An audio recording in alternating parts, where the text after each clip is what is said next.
دوه تنه چې زموږ د یو هیوادوال موټر او ټلیفونونه یې غلا کړي وو د جنایي څېړنو لوی ریاست منصوبینو له لورې د کابل ولایت نهمې امنیتي حوزې په اړونده سیمو کې ونیول شول.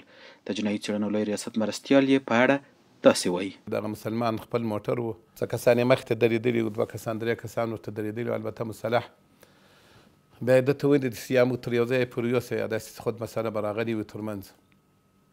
بیا کله دا غریب چې ورسره تللی ده لاس او سترګې ورتړلې دي، له هغه وروسته د خدۍ غورځولی د 2 ټلیفونان، یو ټولې کاناډایي موټر و، دا یې ځینې وړي وو.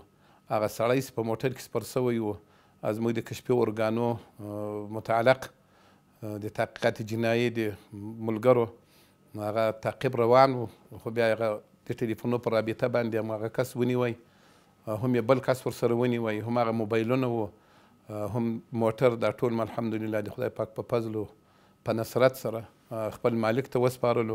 نیول شوي کسان په خپلو کړنو پښیمانه دي او د خلکو او اسلامي امارت نه د بښنې تمه لري. زه اوس مجرم یم، که کس ویم زه مجرم یم، که نه وي زه مجرم یم. اسلامي امارت ته مجرم یم، عوام خلکو ته مجرم یم.